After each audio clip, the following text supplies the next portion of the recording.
Okay, so today we're going to talk about the fall of the Roman Empire. We left off with Marcus Aurelius' reign as the last of the good rulers. So with the end of that marks the end of the Pax Romana. So now we're in 180 AD, and Rome is going to enter a period of decline for quite some time, a couple hundred years here, until its eventual fall. So here we have a statue of Marcus Aurelius. Really, the rulers that followed him just did not know how to solve the problems in Rome. So today we're going to focus mostly on those problems. That's what you really want to take from this. You know, what really caused the fall of Rome. It's certainly not going to be one thing, but it's going to be a combination of all of these things that lead to its demise. Okay, so one of the biggest problems is going to be with the economy. First of all, trade has been disrupted throughout the empire. You've got surrounding tribes that are disrupting this trade, disrupting the infrastructure. You also have Mediterranean pirates that are wreaking havoc, not to be confused with your Pirates of the Caribbean, of course. But a lot of money is going to be spent to go to protecting Rome from these people that are disrupting trade. Also, with the Pax Romana, we talked about how this was, a period of peace, and it was easy to trade and relatively safe. This is not the case anymore, so people are not going to be willing to go out and trade as they used to. On top of that, they've reached their limit of expansion. The Roman Empire is quite large. So you can see how large this empire is, which is difficult to maintain its borders and to expand them. Now, because they're not expanding anymore, there's no new sources of gold and silver. So what to do about this economic problem that Rome faced? Well, first of all, the government, the emperors are going to try to raise taxes. This doesn't work. They're going to try to make more money. They actually start coining more money, which the economy will then suffer from inflation. So just a quick definition with inflation, this is something we'll come back to time and time again throughout this class, but it is a drastic drop in the value of money accompanied by a rise in prices, ultimately leading us to have money that is not worth as much. So this is the big economic issue that Rome faced. Another major problem is going to be agriculture. Certainly ties in with the economy, but throughout the empire the soil is overworked. A lot of the warfare that has taken place in expanding the empire has destroyed a lot of farmland, so this naturally will lead to food shortages and disease, which also leads to an increase in the price of food, as well as population decline. So Rome is beginning to weaken in that aspect as well. Okay, another problem has to do with the military. Again, also tied in with the economy. The amount of spending that goes into maintaining this empire, maintaining the army, is going to be very expensive. One example is the spending that goes into the building of Hadrian's Wall, which I think I mentioned before in class, but this is a wall built to keep people out of Rome, and it's expensive to build that. On top of that, soldiers are less disciplined, they've had less training, they are less loyal to the Roman Empire. Again, keep in mind a lot of these people are not true Romans, as many people in the military have to fight for Rome, and they're not necessarily loyal to Rome. A lot of them start to give their allegiance to their commanders and not to Rome and the empire. On top of that, the government is going to hire mercenaries. So I don't know about this picture, but I thought it was kind of fitting, I guess. A mercenary is someone, a foreign soldier who fights for money. Certainly these people don't have any loyalty to Rome. They just care about getting paid. So this becomes an issue in the military as well, because these guys don't really care. They're going to do what's best for them when it comes to fighting. Another major problem in the empire is that there are political problems. People are less loyal to the government. It's no longer an honor to hold office, and essentially there's division throughout the empire. Now this little graphic here, I'm going to enlarge this, and you certainly don't need to study this or anything, but basically after the period of the 5 good emperors, which you see really ends with Marcus Aurelius, not so much his son, but then following that you've got a series of rulers, and it goes beyond this too as the Roman Empire does continue into the Byzantine Empire. We'll get into that later.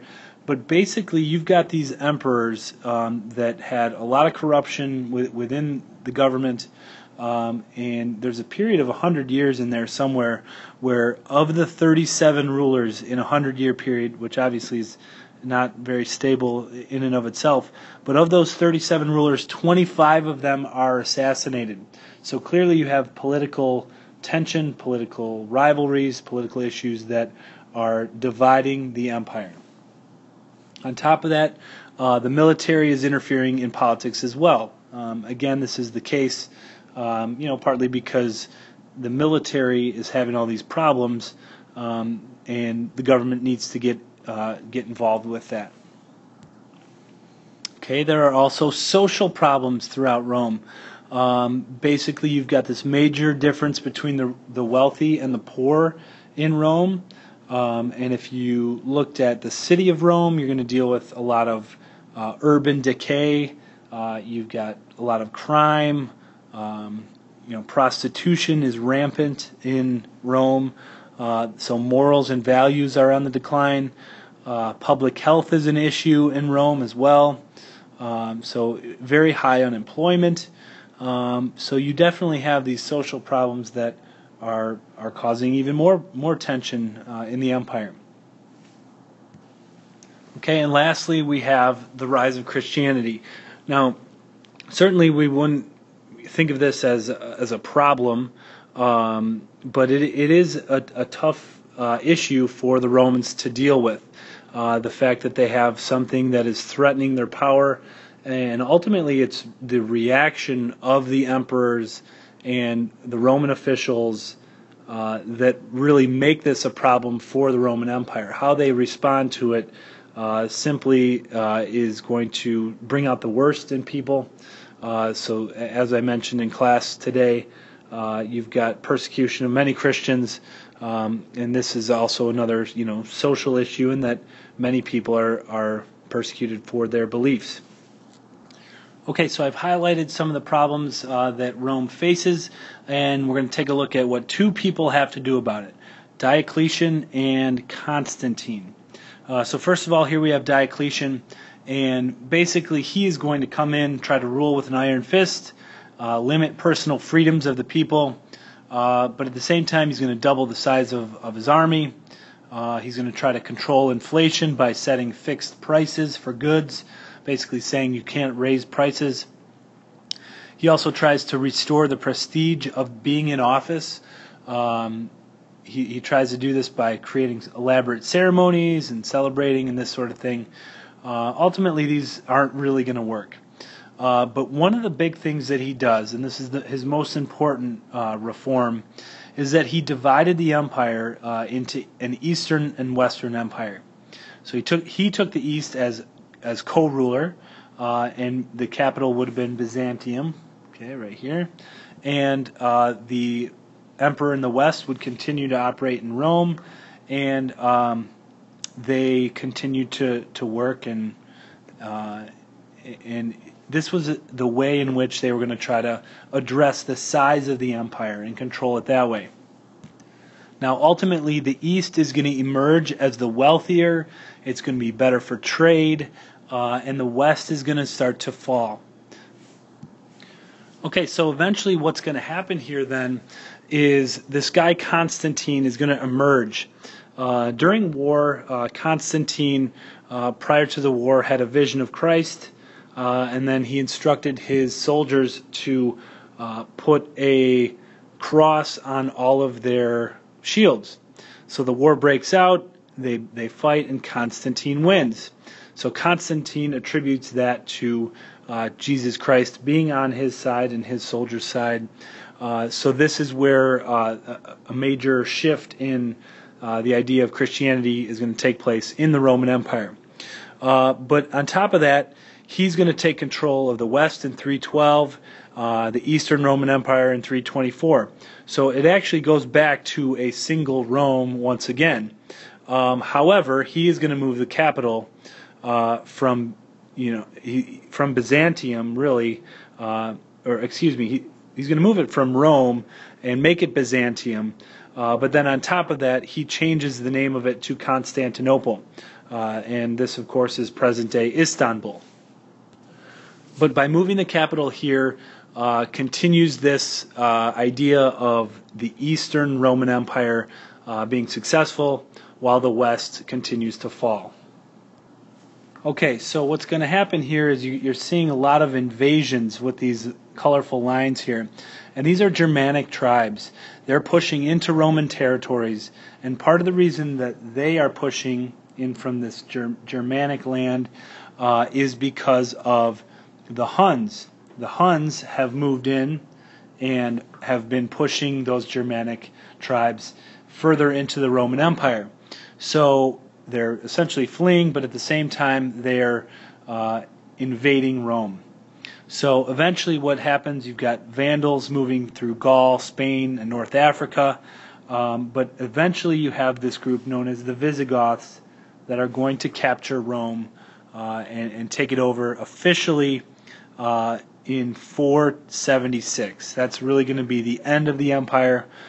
Romulus Augustulus is removed from power, the last of the Roman emperors, and the East, on the other hand, they have some interactions with the Huns, but not as tragic as in the West. So the Eastern Roman Empire, which is going to become known as the Byzantine Empire, becomes this wealthy, flourishing empire for the next 1,000 years. So this is the fall of the Roman Empire in the West, and really the continuation of the Eastern Roman Empire / Byzantine Empire. We will come back to the Byzantine Empire later, but now we're focusing on the fall of Rome. So tomorrow in class we will really highlight some of the legacies of Rome, kind of make our way out of it, and then move on to our next plan here. So thanks a lot. Have a good night.